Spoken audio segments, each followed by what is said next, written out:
വിശുദ്ധ പൗലോസ്ലീഹ റോമാക്കാർക്ക് എഴുതിയ ലേഖനത്തിൽ നിന്നുള്ള വായന 13-ാം അധ്യായം. അധികാരത്തോട് വിധേയത്വം. ഓരോരുത്തനും മേലധികാരികൾക്ക് വിധേയനായിരിക്കട്ടെ. എന്തെന്നാൽ ദൈവത്തിൽ നിന്നല്ലാതെ അധികാരമില്ല.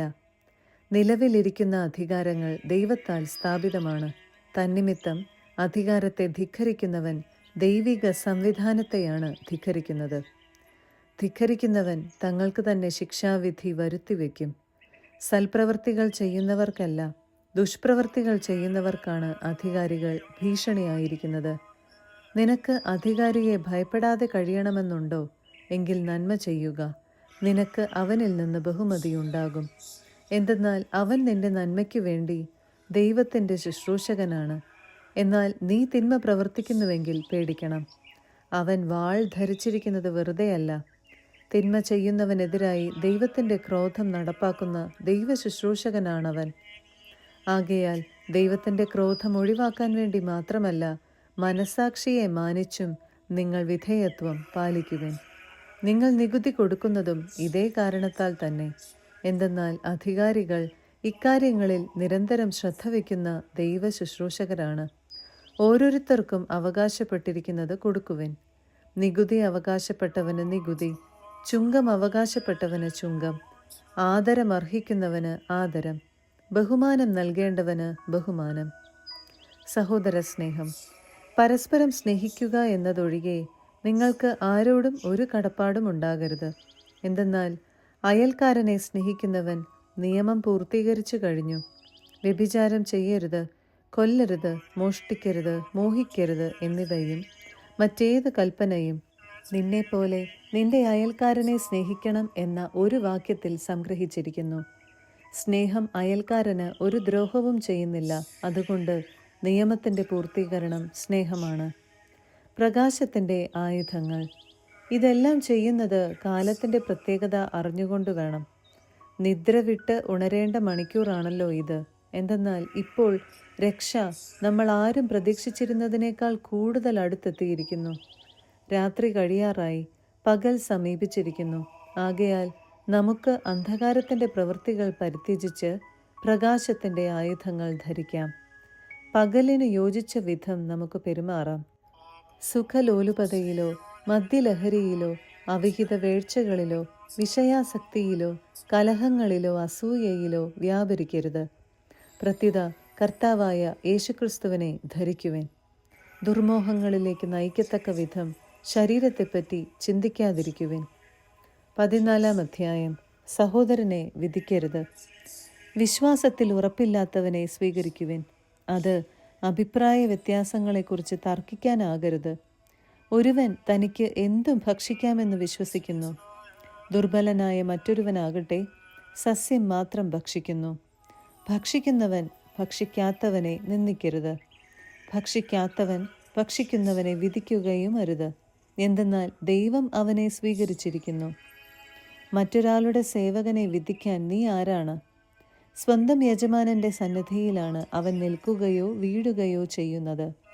അവനെ താങ്ങി നിർത്താൻ യജമാനന് കഴിവുള്ളതുകൊണ്ട് അവൻ നിൽക്കുക തന്നെ ചെയ്യും. ഒരുവൻ ഒരു ദിവസത്തെ മറ്റൊരു ദിവസത്തേക്കാൾ വിലമതിക്കുന്നു. വേറൊരുവൻ എല്ലാ ദിവസങ്ങളെയും ഒരുപോലെ മതിക്കുന്നു. ഓരോരുത്തർക്കും താന്താങ്ങളുടെ മനസ്സിൽ ഉത്തമ ബോധ്യമുണ്ടായിരിക്കട്ടെ. ഏതെങ്കിലും ദിവസം ആചരിക്കുന്നവൻ കർത്താവിൻ്റെ സ്തുതിക്കായി അത് ആചരിക്കുന്നു. ഭക്ഷിക്കുന്നവൻ ദൈവത്തിന് കൃതജ്ഞത അർപ്പിക്കുന്നതുകൊണ്ട് കർത്താവിൻ്റെ സ്തുതിക്കായി ഭക്ഷിക്കുന്നു. ഭക്ഷണം ഉപേക്ഷിക്കുന്നവൻ കർത്താവിൻ്റെ സ്തുതിക്കായി അത് ഉപേക്ഷിക്കുകയും ദൈവത്തിന് കൃതജ്ഞത അർപ്പിക്കുകയും ചെയ്യുന്നു. നമ്മിൽ ആരും തനിക്ക് വേണ്ടി മാത്രം ജീവിക്കുന്നില്ല, തനിക്ക് വേണ്ടി മാത്രം മരിക്കുന്നുമില്ല. നാം ജീവിക്കുന്നുവെങ്കിൽ കർത്താവിന് സ്വന്തമായി ജീവിക്കുന്നു, മരിക്കുന്നുവെങ്കിൽ കർത്താവിന് സ്വന്തമായി മരിക്കുന്നു. ആകയാൽ ജീവിച്ചാലും മരിച്ചാലും നാം കർത്താവിനുള്ളവരാണ്. എന്തെന്നാൽ മരിച്ചവരുടെയും ജീവിക്കുന്നവരുടെയും കർത്താവായിരിക്കുന്നതിനു വേണ്ടിയാണ് ക്രിസ്തു മരിച്ചതും പുനർജീവിച്ചതും. നീ എന്തിന് നിന്റെ സഹോദരനെ വിധിക്കുന്നു? അഥവാ നീ എന്തിന് നിന്റെ സഹോദരനെ നിന്ദിക്കുന്നു? നാം എല്ലാവരും ദൈവത്തിൻ്റെ ന്യായാസനത്തിന് മുൻപാകെ നിൽക്കേണ്ടവരാണല്ലോ. ഇപ്രകാരം എഴുതപ്പെട്ടിരിക്കുന്നു: എല്ലാ മുട്ടുകളും എൻ്റെ മുൻപിൽ മടങ്ങും, എല്ലാ നാവുകളും ദൈവത്തെ പുകഴ്ത്തുകയും ചെയ്യും എന്ന് കർത്താവ് ശപഥപൂർവം അരുളി ചെയ്യുന്നു. ആകയാൽ നാം ഓരോരുത്തരും ദൈവത്തിൻ്റെ മുൻപിൽ കണക്ക് ബോധിപ്പിക്കേണ്ടി വരും. ഇടർച്ച വരുത്തരുത്. തന്മൂലം മേലിൽ നമുക്ക് പരസ്പരം വിധിക്കാതിരിക്കാം. സഹോദരന് ഒരിക്കലും മാർഗതടസ്സമോ ഇടർച്ചയോ സൃഷ്ടിക്കുകയില്ല എന്ന് നിങ്ങൾ പ്രതിജ്ഞ ചെയ്യുവിൻ.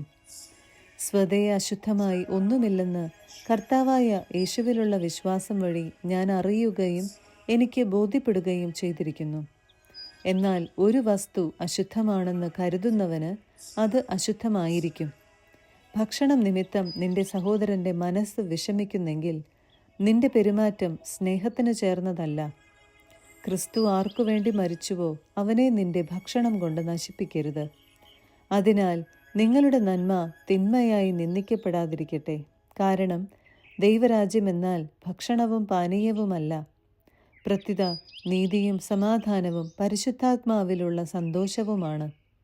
ഇപ്രകാരം ക്രിസ്തുവിനെ ശുശ്രൂഷിക്കുന്നവൻ ദൈവത്തിന് സ്വീകാര്യനും മനുഷ്യർക്ക് സുസമ്മതനുമാണ്. ആകയാൽ സമാധാനത്തിനും പരസ്പര ഉത്കർഷത്തിനും ഉതകുന്നവ നമുക്ക് അനുവർത്തിക്കാം. ഭക്ഷണത്തിൻ്റെ പേരിൽ നിങ്ങൾ ദൈവത്തിൻ്റെ പ്രവൃത്തി നിഷ്ഫലമാക്കരുത്. എല്ലാ വസ്തുക്കളും ശുദ്ധമാണ്.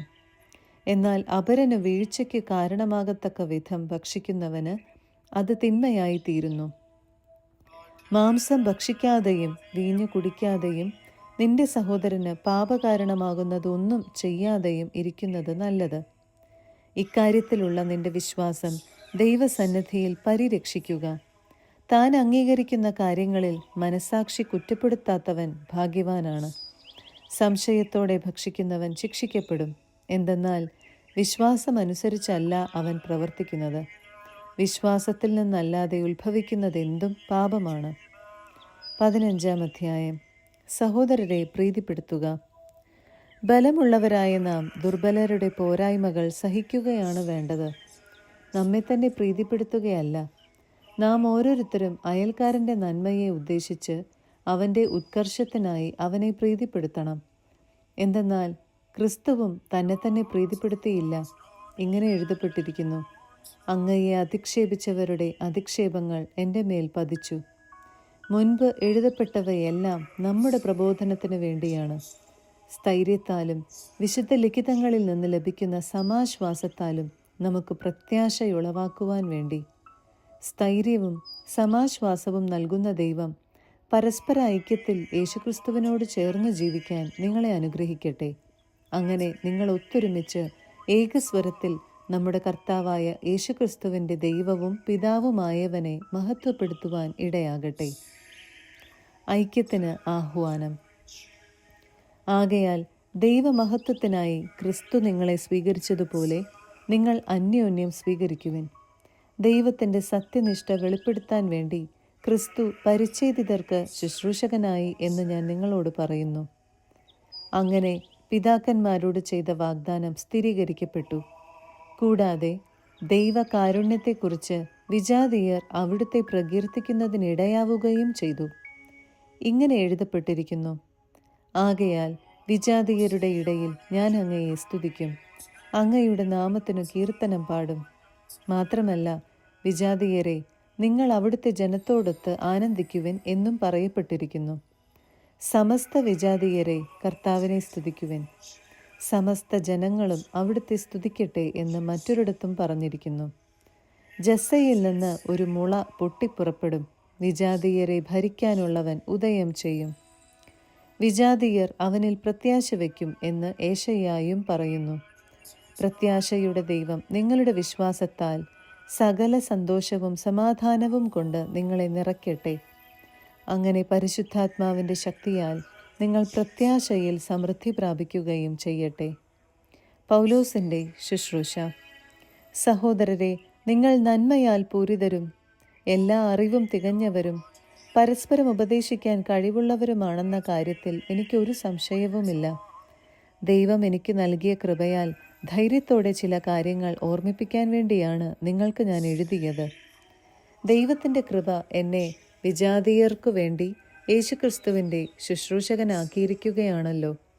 വിജാതീയരാകുന്ന ബലിവസ്തു സ്വീകാര്യവും പരിശുദ്ധാത്മാവിനാൽ പവിത്രീകൃതവും ആകാൻ വേണ്ടി ഞാൻ ദൈവത്തിൻ്റെ സുവിശേഷത്തിന് പുരോഹിത ശുശ്രൂഷ ചെയ്യുന്നു. അതുകൊണ്ട് ദൈവത്തിനു വേണ്ടിയുള്ള ജോലിയെക്കുറിച്ച് എനിക്ക് യേശുക്രിസ്തുവിൽ അഭിമാനിക്കാൻ കഴിയും.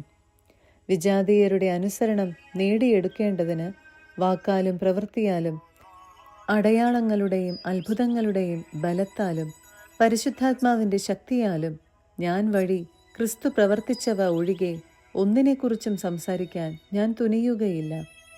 തന്നിമിത്തം ഞാൻ ജെറുസലേം തുടങ്ങി ഇല്ലീറിക്കോൺ വരെ ചുറ്റി സഞ്ചരിച്ച് ക്രിസ്തുവിൻ്റെ സുവിശേഷം പൂർത്തിയാക്കി. അങ്ങനെ മറ്റൊരുവൻ സ്ഥാപിച്ച അടിസ്ഥാനത്തിന്മേൽ പണിയാതെ ക്രിസ്തുവിനെ അറിയാത്ത സ്ഥലങ്ങളിൽ സുവിശേഷം പ്രസംഗിക്കുന്നതിൽ ഞാൻ അത്യധികം ഉത്സാഹം കാണിച്ചു. ഒരിക്കലും അറിഞ്ഞിട്ടില്ലാത്തവനെ അവർ ദർശിക്കും, അവനെക്കുറിച്ച് കേട്ടിട്ടില്ലാത്തവർ അവനെ മനസ്സിലാക്കും എന്ന് എഴുതപ്പെട്ടിട്ടുണ്ടല്ലോ. റോമാ സന്ദർശന പരിപാടി. മുൻപറഞ്ഞ കാരണത്താലാണ് നിങ്ങളുടെ അടുക്കൽ വരുന്നതിന് എനിക്ക് പലപ്പോഴും തടസ്സം നേരിട്ടത്. ഇപ്പോഴാകട്ടെ എനിക്ക് ഈ പ്രദേശങ്ങളിൽ പ്രവർത്തനത്തിനുള്ള സാധ്യതയൊന്നുമില്ല. നിങ്ങളുടെ അടുക്കൽ വരാൻ പല വർഷങ്ങളായി ഞാൻ ആഗ്രഹിക്കുകയും ചെയ്യുന്നു. അതുകൊണ്ട് സ്പെയിനിലേക്കുള്ള യാത്രക്കിടയിൽ നിങ്ങളെ കാണാമെന്നും നിങ്ങളുടെ സഹവാസം ഞാൻ കുറേ കാലം ആസ്വദിച്ചതിനു ശേഷം നിങ്ങൾ എന്നെ അങ്ങോട്ട് യാത്രയാക്കുമെന്നും പ്രതീക്ഷിക്കുന്നു. ഇപ്പോൾ ഞാൻ വിശുദ്ധരെ സഹായിക്കാൻ ജെറുസലേമിലേക്ക് പോവുകയാണ്. എന്തെന്നാൽ ജെറുസലേമിലെ വിശുദ്ധരിൽ നിർധനരായവർക്ക് കുറേ സംഭാവന കൊടുക്കാൻ മക്കദോനിയായാലും അക്കായിയായാലും ഉള്ളവർ സന്മനസ് പ്രകടിപ്പിച്ചിരിക്കുന്നു. അവർ അത് സന്തോഷത്തോടെയാണ് ചെയ്തിരിക്കുന്നത്. അവർക്ക് അതിന് കടപ്പാടുമുണ്ട്. എന്തെന്നാൽ അവരുടെ ആത്മീയ അനുഗ്രഹങ്ങളിൽ പങ്കുകാരായ വിജാതീയർ ഭൗതിക കാര്യങ്ങളിൽ അവരെ സഹായിക്കേണ്ടതാണ്. അതുകൊണ്ട് ഞാൻ ഈ ജോലി പൂർത്തിയാക്കുകയും ശേഖരിച്ചത് അവരെ ഏൽപ്പിക്കുകയും ചെയ്തിട്ട് നിങ്ങളുടെ അടുത്ത് വന്ന് ആ വഴി സ്പെയിനിലേക്ക് പോകും. ഞാൻ അവിടെ വരുന്നത് ക്രിസ്തുവിൻ്റെ സമ്പൂർണമായ അനുഗ്രഹത്തോടു കൂടെ ആയിരിക്കും എന്ന് എനിക്കറിയാം. സഹോദരരെ, നമ്മുടെ കർത്താവായ യേശുക്രിസ്തുവിൻ്റെയും ആത്മാവിൻ്റെ സ്നേഹത്തിൻ്റെയും പേരിൽ ഞാൻ നിങ്ങളോട് അപേക്ഷിക്കുന്നു. എനിക്ക് വേണ്ടി ദൈവത്തോടുള്ള പ്രാർത്ഥനകളിൽ എന്നോടൊപ്പം നിങ്ങളും ഉത്സുകരായിരിക്കണം. അത് യൂദയായിലുള്ള അവിശ്വാസികളിൽ നിന്ന് ഞാൻ രക്ഷപ്പെടുന്നതിനും ജെറുസലേമിലെ എൻ്റെ ശുശ്രൂഷ വിശുദ്ധർക്ക് സ്വീകാര്യമാകുന്നതിനും വേണ്ടിയാണ്. അങ്ങനെ ദൈവഹിതമനുസരിച്ച് ഞാൻ സന്തോഷപൂർവ്വം നിങ്ങളുടെ അടുത്തെത്തുകയും നിങ്ങളുടെ സഹവാസത്തിൽ ഉന്മേഷഭരിതനാവുകയും ചെയ്യും. സമാധാനത്തിൻ്റെ ദൈവം നിങ്ങളെല്ലാവരോടും കൂടെ ഉണ്ടായിരിക്കട്ടെ. ആമേൻ. 16-ാം അധ്യായം. വ്യക്തികൾക്ക് അഭിവാദനങ്ങൾ. കെങ്ക്രയിലെ സഭയിൽ ശുശ്രൂഷികയായ നമ്മുടെ സഹോദരി ഫോയിബയെ നിങ്ങൾക്ക് ഞാൻ ഭരമേൽപ്പിക്കുന്നു. വിശുദ്ധർക്ക് ഉചിതമായ വിധം കർത്താവിൽ നിങ്ങൾ അവളെ സ്വീകരിക്കണം. അവൾക്ക് ആവശ്യമുള്ള ഏതു കാര്യത്തിലും അവളെ സഹായിക്കണം. എന്തെന്നാൽ അവൾ പലരെയും എന്ന പോലെ എന്നെയും സഹായിച്ചിട്ടുണ്ട്. യേശുക്രിസ്തുവിൽ എൻ്റെ സഹപ്രവർത്തകരായ പ്രിസ്കായ്ക്കും അക്വീലായ്ക്കും വന്ദനം പറയുവിൻ. അവരെൻ്റെ ജീവനു വേണ്ടി തങ്ങളുടെ ജീവൻ പണയപ്പെടുത്തിയവരാണ്. ഞാൻ മാത്രമല്ല, വിജാതീയരുടെ സകല സഭകളും അവർക്ക് നന്ദി പറയുന്നു. അവരുടെ ഭവനത്തിൽ സമ്മേളിക്കുന്ന സഭയ്ക്കും വന്ദനം പറയുവിൻ. ഏഷ്യയിൽ ക്രിസ്തുവിനുള്ള ആദ്യ ഫലമായ എൻ്റെ പ്രിയപ്പെട്ട എപ്പായിനേത്തോസിനെ അഭിവാദനം ചെയ്യുവിൻ. നിങ്ങളുടെ ഇടയിൽ കഠിന അധ്വാനം ചെയ്ത മറിയത്തിനും വന്ദനം പറയുവിൻ. എൻ്റെ ബന്ധുക്കളും എന്നോടുകൂടെ കാരാഗൃഹവാസം അനുഭവിച്ചവരുമായ അന്ത്രോണിക്കോസിനും യൂണിയസിനും അഭിവാദനം നൽകുവിൻ.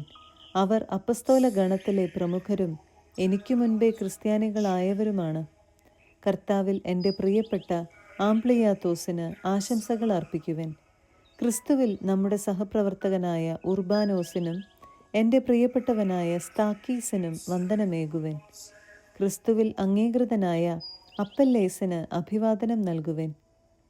അരിസ്തോബുലോസിൻ്റെ ഭവനാംഗങ്ങളെയും അഭിവാദനം ചെയ്യുവിൻ. എൻ്റെ ബന്ധുവായ ഹേറോദിയോന് വന്ദനം പറയുവിൻ. നർക്കീസൂസിൻ്റെ ഭവനത്തിൽ കർത്താവിൻ്റെ ഐക്യത്തിൽ വസിക്കുന്നവർക്ക് വന്ദനം പറയുവിൻ. കർത്താവിൽ അധ്വാനിക്കുന്നവരായ ത്രിഫേനായിക്കും ത്രിഫോസായിക്കും മംഗളം ആശംസിക്കുവിൻ. കർത്താവിൽ കഠിന അധ്വാനം ചെയ്ത എൻ്റെ പ്രിയപ്പെട്ട പേഴ്സിസിന് മംഗളം നൽകുവിൻ. കർത്താവിൽ തിരഞ്ഞെടുക്കപ്പെട്ട റൂഫസിനും അവൻ്റെ അമ്മയ്ക്കും വന്ദനം പറയുവിൻ. അവൾ എൻ്റെയും അമ്മയാണ്. അസിൻക്രിത്തോസ്, ഫ്ലെഗോൺ, ഹെർമെസ്, പത്രോബാസ്, ഹെർമാസ് എന്നിവർക്കും അവരുടെ കൂടെയുള്ള സഹോദരർക്കും അഭിവാദനം അർപ്പിക്കുവിൻ. ഫിലോലോഗോസിനും യൂലിയായ്ക്കും നെറേയൂസിനും അവൻ്റെ സഹോദരിക്കും ഒളിമ്പാസിനും അവരോട് കൂടെയുള്ള സകല വിശുദ്ധർക്കും വന്ദനം പറയുവിൻ. വിശുദ്ധ ചുംബനത്താൽ അന്യോന്യം വന്ദനം പറയുവിൻ. ക്രിസ്തുവിൻ്റെ സമസ്ത സഭകളും നിങ്ങൾക്ക് ആശംസകൾ അയക്കുന്നു. സമാപനാശംസകൾ. സഹോദരരെ, നിങ്ങൾ പഠിച്ച തത്വങ്ങൾക്ക് വിരുദ്ധമായി പിളർപ്പുകളും ദുർമാതൃകകളും ഉണ്ടാക്കുന്നവരെ ശ്രദ്ധിച്ചുകൊള്ളണമെന്ന് ഞാൻ നിങ്ങളോട് അപേക്ഷിക്കുന്നു. അവരെ നിരാകരിക്കുവിൻ. അങ്ങനെയുള്ളവർ നമ്മുടെ കർത്താവായ ക്രിസ്തുവിനെയല്ല, തങ്ങളുടെ തന്നെ ഉദരങ്ങളെയാണ് ശുശ്രൂഷിക്കുന്നത്. ആകർഷകമായ മുഖസ്തുതി പറഞ്ഞ് അവർ സരള ചിത്തരെ വഴി പിഴപ്പിക്കുന്നു.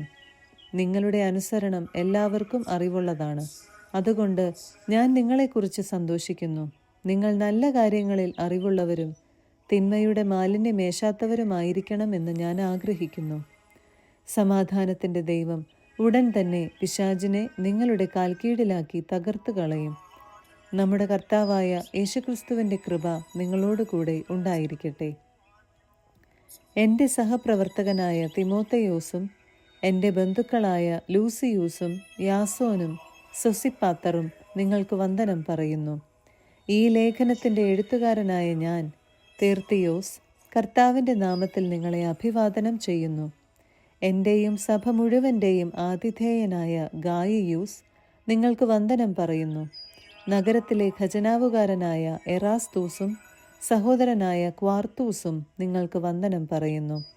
എൻ്റെ സുവിശേഷം അനുസരിച്ചും യേശുക്രിസ്തുവിനെക്കുറിച്ചുള്ള പ്രഘോഷണമനുസരിച്ചും രഹസ്യത്തിൻ്റെ വെളിപാടനുസരിച്ചും നിങ്ങളെ ബലപ്പെടുത്താൻ കഴിവുള്ളവനാണ് ദൈവം.